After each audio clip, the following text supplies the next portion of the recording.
Oh, hi, it's your old buddy Zoo, and just the other day we talked about the Retroid Pocket Nova, about how Retroid was coming back to its roots. Link to that's in the description. And at the end, I said that a certain metal handheld from a different company might have something to say about that. Well, today, chickens are coming home to roost because we are comparing the RG477M, the Retroid Pocket Nova, and a surprise third challenger, the RG476H. So if you want to see which one of these handhelds reigns supreme as your 4x3 champion, stay tuned.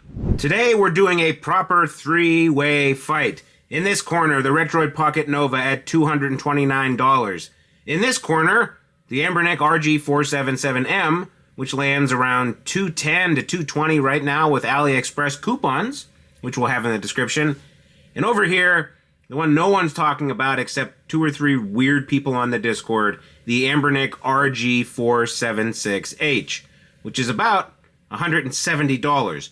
All 3 of these are 4x3. All 3 of these have the same screen resolution, not the same size. And by the end of this video, I'm going to tell you which one of these 3 belongs in your bag because it's highly dependent on what kind of games you want to play and other variables. So let's go. Let's get some quick introductions out of the way because we're going to be talking about these things for the next, 15 minutes. So you should probably know who's who. This is the Nova, Retroid's new flagship-priced retro machine. Plastic shell, swappable back, AMOLED screen, and it's built around a Snapdragon 8 Gen 2 class chip with an Adreno GPU, all for $229. If you watched the last video, then you already know how I feel about this one. The short version is, I think it's the most Retroid device Retroid has made in the last 4 years. This is the 477M, Anbernic's answer to the same question. This has been out since last summer, and it's been living rent-free in a lot of 4x3 people's collections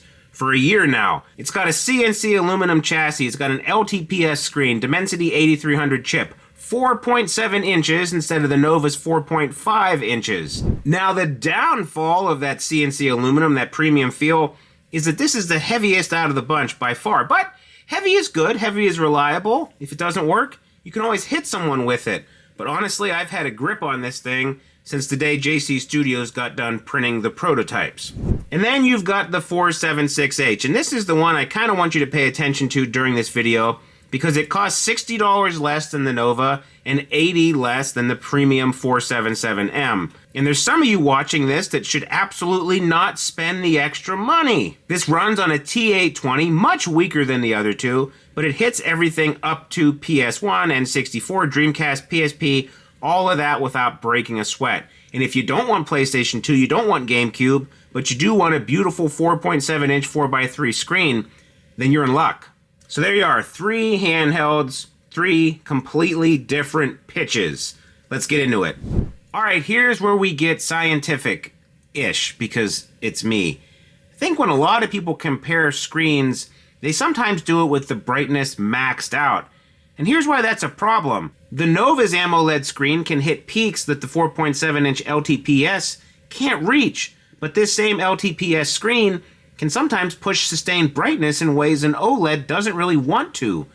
Cranking both to 100 means you're not really comparing panels, you're comparing marketing sheets. So what I did was I locked both down to 70%, same brightness. I also put the same SNES game on here, Trials of Mana, the same shader profile too. Actually, there's no shader at all for this segment, just raw pixels, because I want you to see what the panels are doing, not what a scanline overlay is telling you they're doing. On this intro screen, to the naked eye, I'm not sure the camera's picking it up, but the AMOLED, it looks punchier.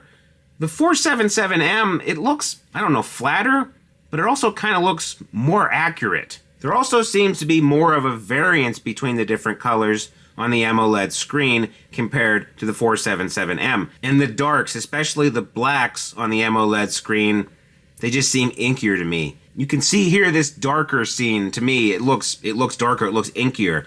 And the sprite saturation, I think the AMOLED looks a little warmer, where like I said before, beating a dead horse here, the 477M panel, it seems more true to form. And here's something to consider, because at 70% brightness, both of these screens are more than bright enough for indoor play, which is where 90% of us actually use these things.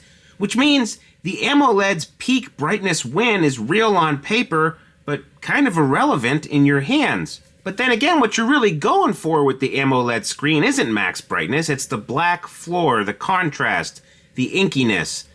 And I think that whole argument's playing off right here on these screens.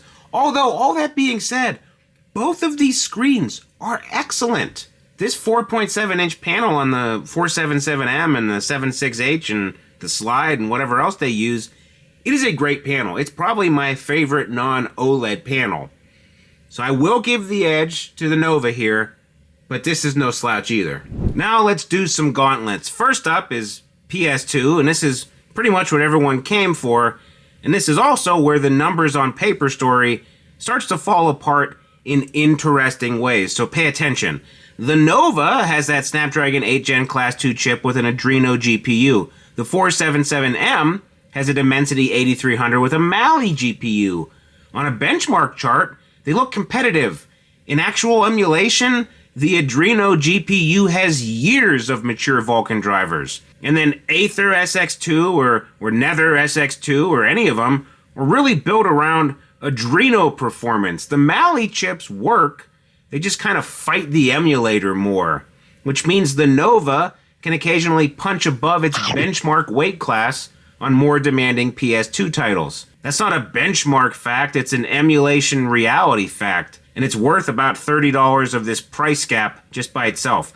So we're going to do 5 games on these two devices, same settings across both of them. Vulkan renderer, 2.5 native resolution, no other tweaks. We're just going to see how the games run.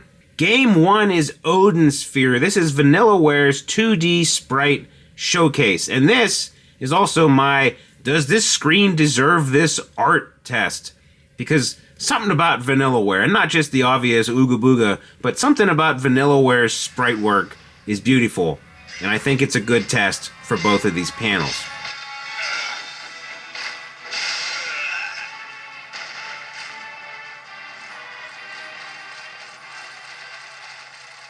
Now this is going to be a recurring theme.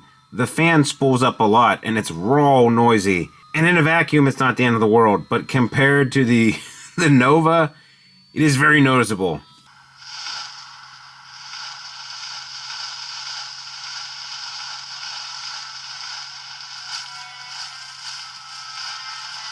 Game 2 is Silent Hill 3. It's dark, it's atmospheric, it's texture heavy, and it's a game where fog and shadows do the majority of the storytelling. This is a game that should show off that AMOLED inky black compared to the 477M.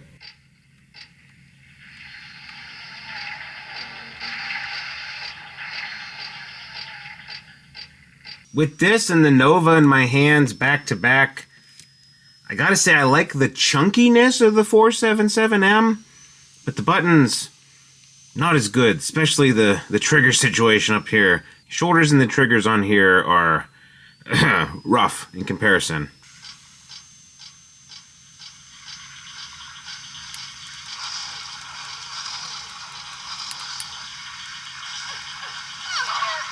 I honestly think the fact that this is less inky makes navigation in the dark a little bit easier.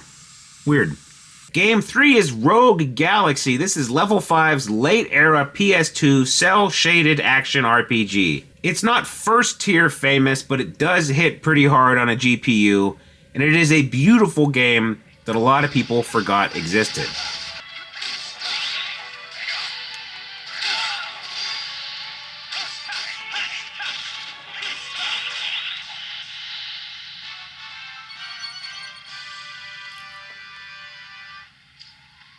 Pretty strong.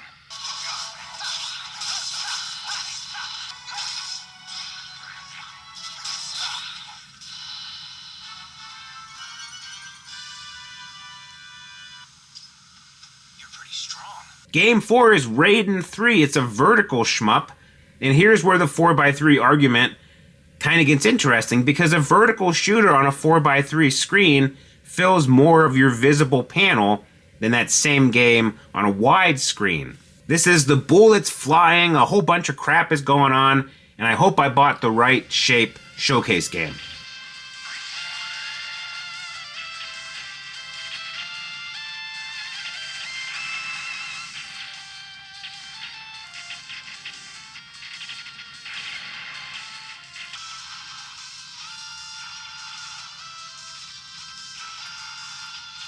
I think in real life, I'm not sure how it's shown on the camera, but in real life, no, I think this is more vibrant on the Nova.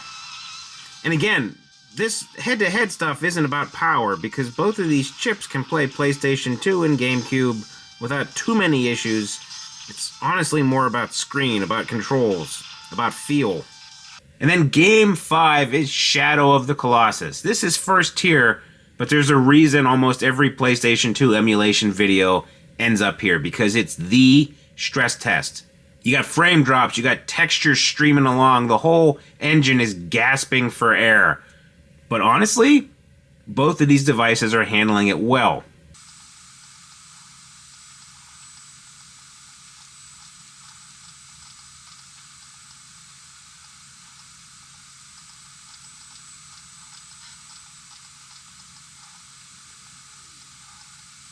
And you may have noticed I didn't bring the 476H into this round, and it's not going to be here for the next segment either.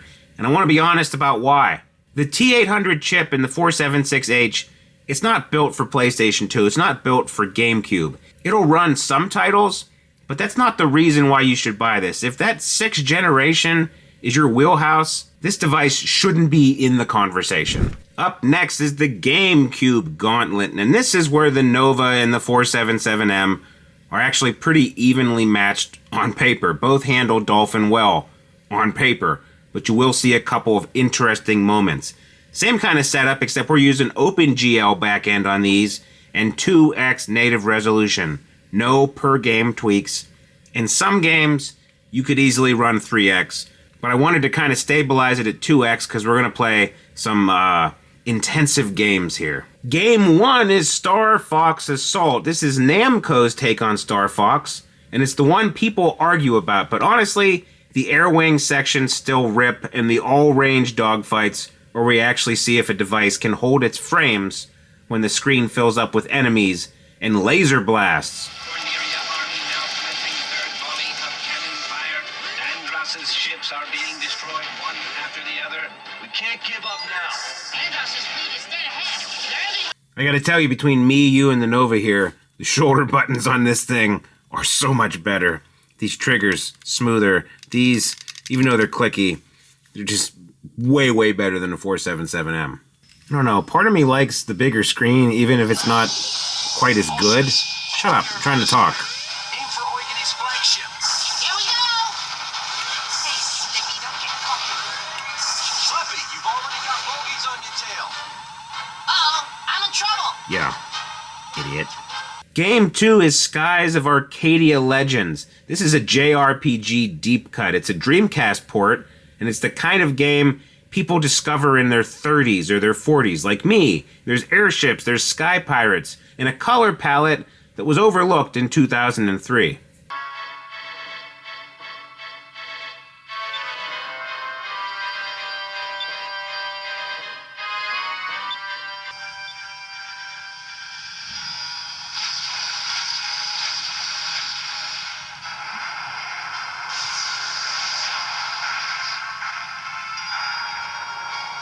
Game 3 is Killer 7. This is Suda51 cel-shaded Fever Dream. If you don't know this one, look it up after the video, and if you do know it, you're probably nodding your head right now. This is a visual statement game. It's got flat colors, hard shadows, bold outlines, basically designed for showing off these two panels.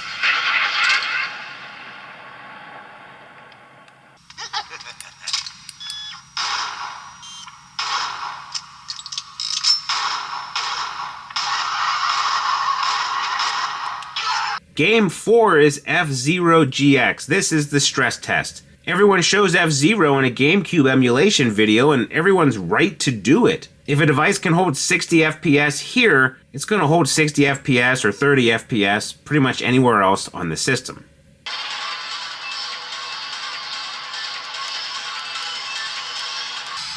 Yeah, you can see the FPS on there isn't all the way up to 60, and a lot of that comes down to just that Mali driver incompatibility.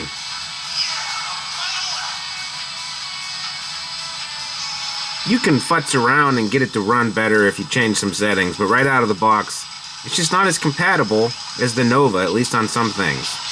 And Game 5 is Chibi Robo. It's a plumbing life sim starring a 4-inch robot who cleans your house. It's weird. It's charming.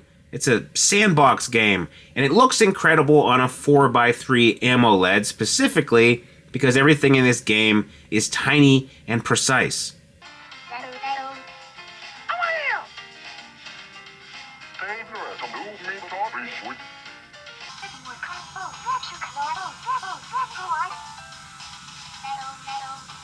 This is such a weird game. Like, has Jenny gone to see a psychiatrist?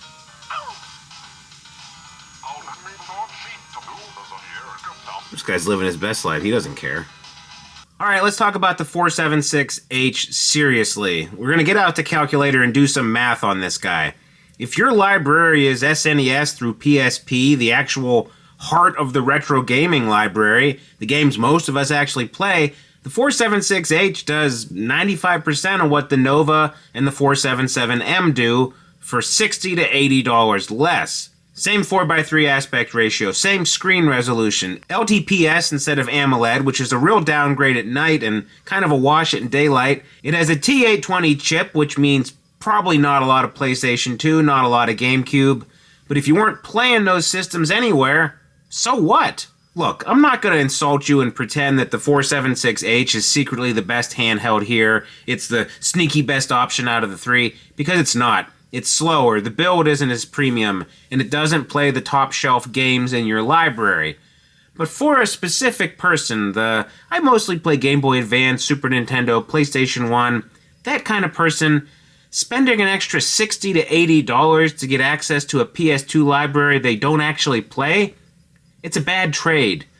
Which brings us to the actual verdict here. Alright, here's how I would spend your money if it was up to me. If you play PlayStation 2 and GameCube seriously, I think the Nova wins.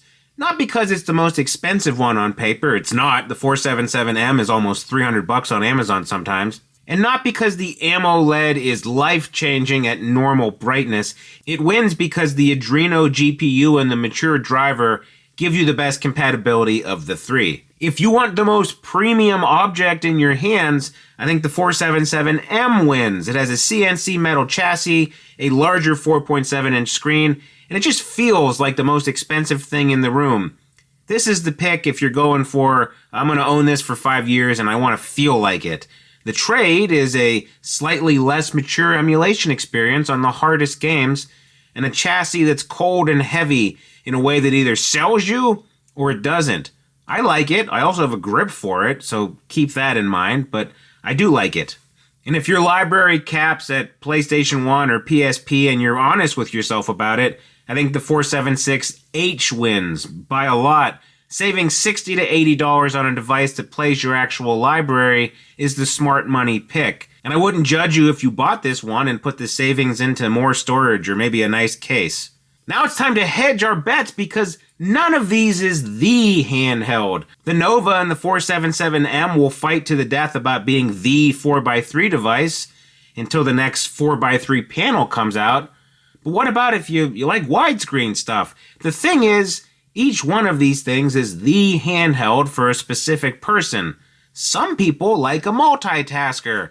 Some people are crazy like me, and they want a Game Boy Advance specific device, one for regular Game Boy, maybe a separate one for Game Boy Color, maybe even a specific Game Gear device.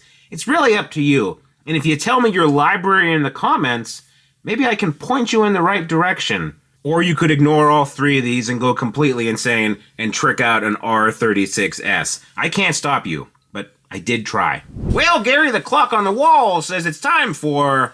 What did we learn? We learned that at 70% brightness, most of what people fight about online, at least when it comes to screens, it just disappears. And the real screen difference, I think, is in the blacks, not necessarily the whites. We learned that a mature Vulkan driver is worth about $30 of spec sheet, and that Adreno beats Mali in the one place it matters, actually running games. And we learned that Gary says the 476H is cheaper for a reason. He says it's the government's handheld.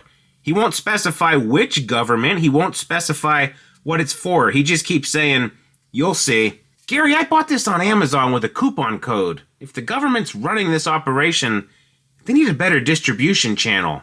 Hey, if you think this is a good YouTube channel, be sure to like and subscribe and hype and all that jazz. It's 2026. You know what to do. Ring the bell, mash the buttons, whatever. We're still grinding towards 100K subscribers. We're at 94.2K and climbing right now. And I would love for you to be a part of it when we get there, because we'll probably do something pretty fun once that plaque shows up. And remember, comment with your preferred gaming library, and I'll tell you which one of these guys you should grab. Setup guide is coming in the next video if you happen to pick the Nova. Anyway, thanks for watching, and we'll see you on the next one. Goodbye.